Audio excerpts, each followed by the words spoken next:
EK real spicy with more clips. Don't forget to subscribe and bang on that like button. Now let's get into it. Hey, but this better be good, god damn it! Example of self-sabotaging is a wife that never had much, and all of a sudden she gets an amazing husband. Instead of appreciating him and honoring him, she will always believe, I'm not worthy, so she will do things and constantly pick fights and egg him on to make sure that they separate, and then she would say, right, see, I knew he was no good. No, he was good, and you knew he was good, but you didn't believe you deserved him. So consequently, you would do things to help that manifest because you feel deep down in your heart that this is how it should be.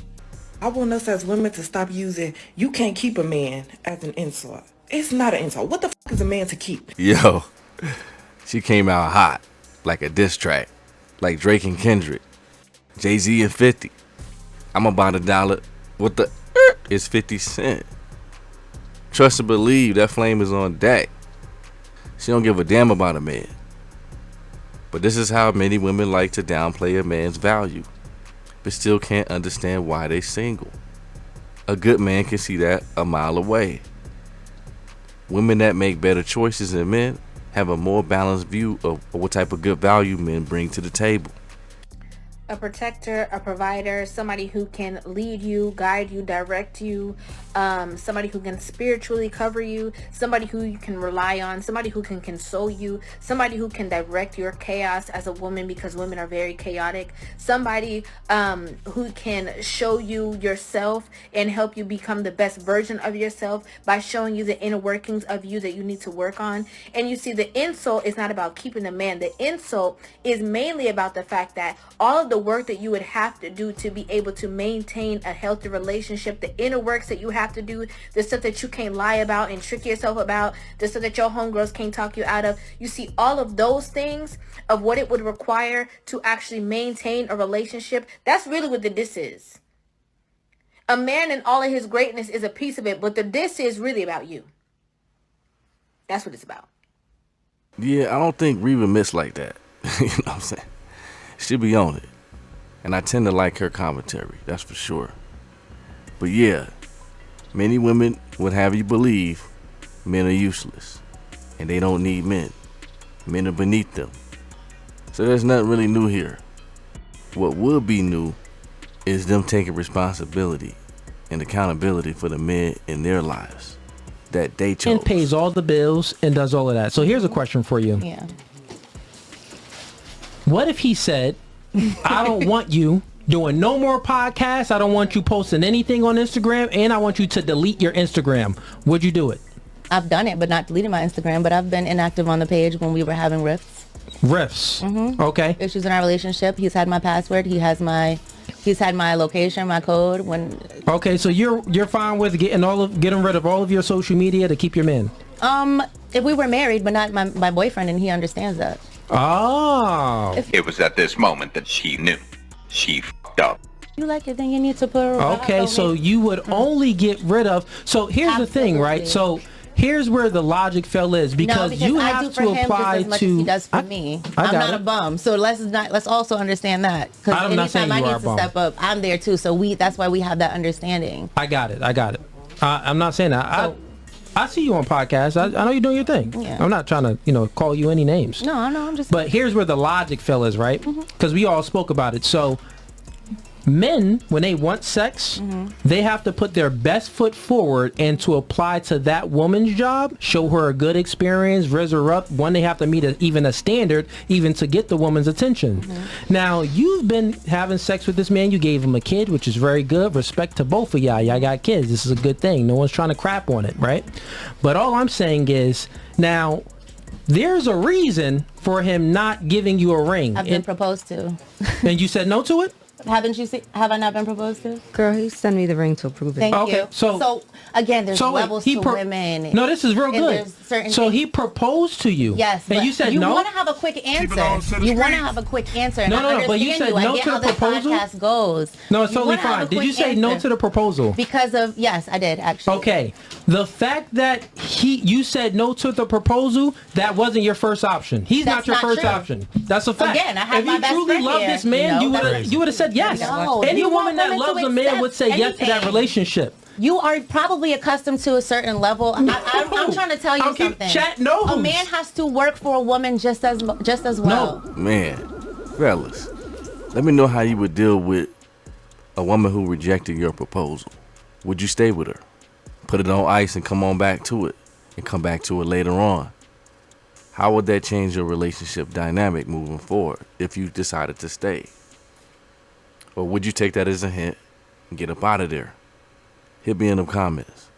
You don't have to accept anything a man has to offer. Well, you want certain things offered, and I want certain things offered. So when we meet in that place where we're both getting what we feel is going to be good for both of us, then cool. He's an amazing man, and I will marry him. But again, I'm not going to rush into something where I don't know. I'm not going to divorce. But you just said that you would delete your Instagram if he wanted to. I said if you were married. Yes. So you don't even want a marriage from this man. I didn't say that. You're creating this because. But he proposed to you. You said no.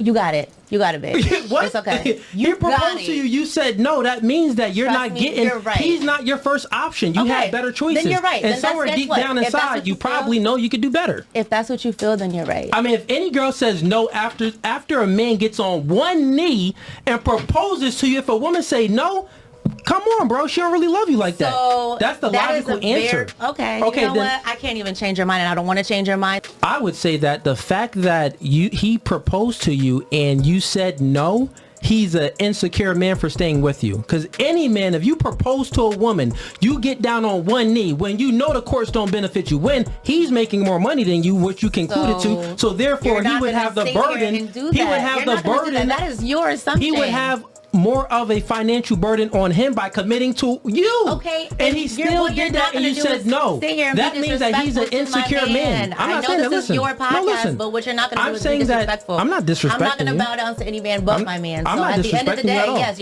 you're saying that because of what you believe to make him an insecure man makes him an insecure man, and that's not the case. Any guy. So what I'm saying to you is, she's so caught up with having a man put in work that she overlooking the fact that you spinning wheels out here. You low-key hustling backwards. Right? Like, if he's not really worth being with, why are you with him? Right? Women talk about wasting time and all this, but here they are playing these games. You already got a kid with him. How much sense does that make? And really, a lot of this, man, it be just about their ego. Having it play out a certain way in their head. Again, it's all about what you won't do. And guys are supposed to flock to a woman with this type of mindset. Come on now. Y'all gotta be serious with this. And so she's talking about, she wants to make sure that he's the one. Right? He puts in the work and all this.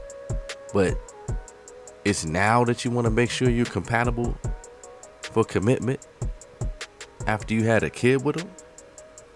That's what I'm stuck on, man.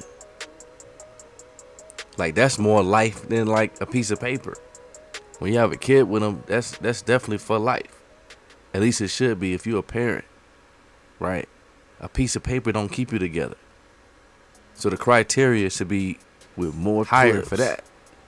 Got to get the priorities straight, man.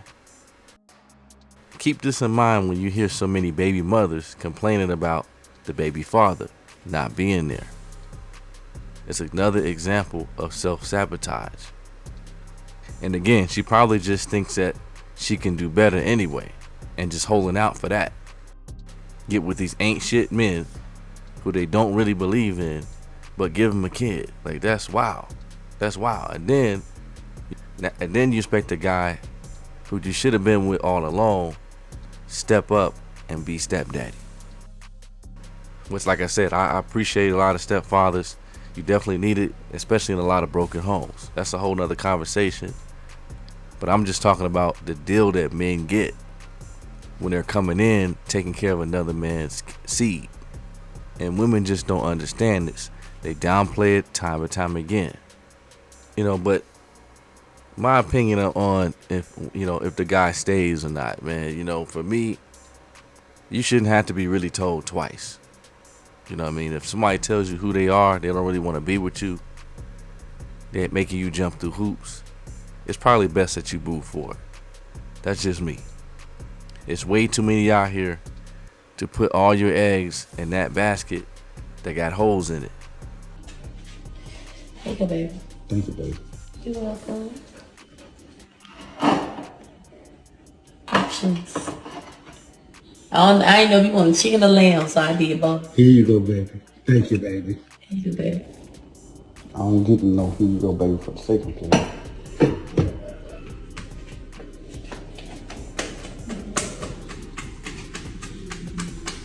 You gotta do it longer because I got 2 plates.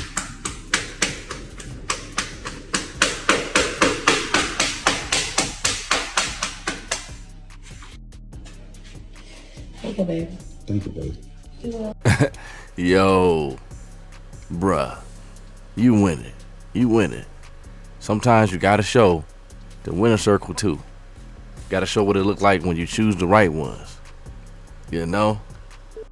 Now, of course, the ladies are gonna say he will still cheat. But that's their business. Right? And they can move forward accordingly. As a woman, you just need to keep your focus on being your best self. Too many women out here making excuses why they don't have much to offer a man. And the good men out here know better. I'm Kat. I'm a matchmaker, dating coach, and host of Dear Matchmaker podcast. And I'm going to share something that just happened recently with my matchmaking client, in which I'm trying to help him find matches. And I got this correspondence from her. She says, in my dating experience, I'm seldom attracted to anyone under 5'10". Even then, I'm bending, but understand it's an average height and I'm okay with it. First off, 5'10" is not the average height of a man. Second, she's 5'4". So let me just share you some facts about men's height. According to the CDC, the average height of a man in America is 5'9". So when women have this stipulation that a man can't even have an average height, she's already eliminating a good majority of the dating pool. Now, here's where it gets even a little bit more trickier. One of the key metrics I hear in this office all the time is that the man must be 6 feet. Now, I know there's a little bit of a difference between 5'10" and 6 feet. She didn't put 6 feet in the email, but I know that's exactly probably what she meant. And so here are some stats about that. All right, so the United States, according to the Google, that 14.5% of men in the United States are 6 feet. Now, this is all men in America. 14.5% are 6 feet. So out of that 14.5, we narrow it down even more to geographically. Is he near you? To his age. Is he around your age range? To the other criteria that women have as far as career and as far as education, as far as children and goals and aspirations and values. And then to top it all off, he needs to be into you, right? So a man has to fit all of this criteria and then has to be also interested in you. So when I hear women complain about how there's no good men out there, and then I ask them about this criteria that they have, to me, they have set themselves up for complete failure, complete impossibilities due to these ridiculous metrics that they have put on what they are seeking in a potential partner. Is he compassionate? Is he kind? Is he empathetic? Is he understanding? Is he the type of man who's willing to be there, your ultimate cheerleader, to be able to support you and encourage you? And does he have passions and goals and dreams? All these kinds of things. But no, is he 6 feet? Please. It's just crazy how they never could really put 2 and 2 together about all this. They say all they need is one, but really it ends up as none. All the total adds up is to blaming men and how none of the men are good enough for them. And that's why we have to ask, is like, you know, the women that are always single, the women that say there's no good men, are they setting themselves up for failure by not having the right criteria, by not having the right process? Are they setting themselves up for failure? Hit me in them comments. Let me know what y'all think, man. And I'm gonna check y'all in the next video. And like that, be easy. Gone.